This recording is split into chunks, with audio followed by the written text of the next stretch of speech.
Welcome to Orioles Digest. I'm your host, Kam Brice, and thank you for joining me. But before we get any further, hit that subscribe button. Come join the channel. I say this in every video. If you're a part of this percentage, let's change that today. We're growing, guys. We're almost at 1,000 subscribers. Let's keep it pushing. There hasn't been a lot of news surrounding the Baltimore Orioles, but one insider from The Athletic think they could possibly sign Marcus Strowman.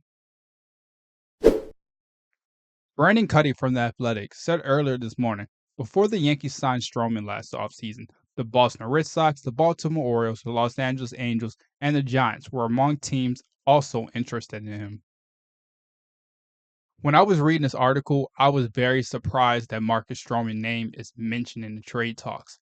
We saw last season he had a shaky season, but he helped the Yankees get to the playoffs. And at times, he was one of their best pitchers in their rotation. So let's take a look at his stats last season. He had a 4.31 ERA, 167 hits allowed, 113 strikeouts, but he pitched over 150 innings in 30 games. Now, my last video, I mentioned the Baltimores could possibly do a six-man rotation. And that doesn't mean all the projected starting pitchers would be in that six-man rotation. The Yankees are trying to make it to the World Series again. So trade Marcus Strowman to the Baltimore Orioles, who have a young, powerful team and has World Series hopes also. That's something that I don't think that's going to happen. But it was a good read from The Athletic. I just don't think the Yankees are in a position to trade Marcus Strowman. Something else to think about, Strowman will be making $18 million next season. And if he pitches over 150 innings, that goes to 20 million. So do the Baltimore Orioles really want to go for a guy like Marcus Strowman?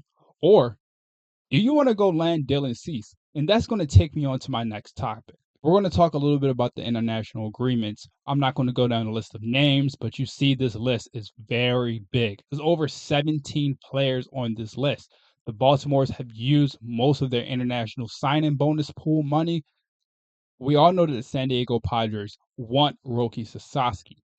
And they've been calling around different organizations and different teams asking them, hey, can you give us some international bonus pool money? We'll trade you some guys.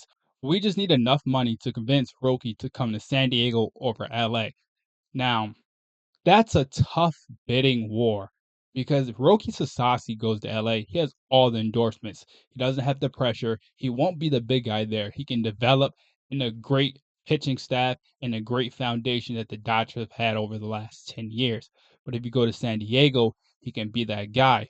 Now, the tricky thing about this situation is if the Padres land Roki Sasaki, are they even willing to trade Dylan Cease? Thought in my head is if the Padres sign Roki Sasaki, is Dylan Cease even going to get moved? And how does all of this involve the Baltimore Orioles? Now, we all know the Baltimore Orioles spent most of their international bonus pool on over 17 players, but they still have some money left. So, could it possibly be a deal where the Orioles and the San Diego Padres trade for Dylan Cease, throw in a guy like Chase McDermott and Dylan Beavers, and give the Padres the rest of your international bonus pool money for Dylan Cease? That's a smart idea. I know a lot of fans have already talked about that on Twitter, but I wanted to mention that to you guys as a possible solution for the Baltimore Orioles landing Dylan Cease. One, you're not giving up any prospects that you want. You're giving up international bonus pool money that you've already spent. And the Baltimore Orioles are in a situation right now that we know we're not going to land Roki Sasaki.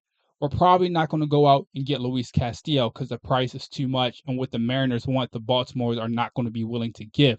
But Dylan Cease could be the perfect situation. And he can come to Baltimore, be the ace. And your rotation is set. You don't have to go to a six-man rotation. You don't have to bring Cade up into that 5 or 6 role. He can go to AAA for a couple months, develop some more, and give him some more time to get the feel of the minor leagues and the MLB. So this was really a short video. There wasn't a lot of news. I'm feeling pretty sick right now. I've been in and out. I just got to work from DC. Long drive, so I'm trying to stay up, but I'm getting very tired. A lot of comments I've been receiving about Mike Elias isn't doing anything. We need to get rid of him. DFA him. That was one of the funniest comments I've seen. DFA Mike Elias, but guys, relax. Elias is doing everything he can do. Sometimes it's not about what big moves you make, but what small moves you make to make this team better. And the Baltimores have done that. Charlie Morton, Tyler O'Neill, Gary Sanchez, Andrew Kittredge, all these small moves that they're making is going to make this team better for 2025. If you don't believe it now, trust me. Just wait until the Baltimore is at the top of the AL East by All-Star break, and you're going to be like, oh, Cam was right. The Baltimores are in a good spot. They need a guy like Dylan Cease. So Mike Elias, send their international bonus pool money, go land Dylan Cease, help them get Roki Sasaki, and everyone is happy at the end of the day. Thank you for watching. Hit that subscribe button and come join Orioles Digest.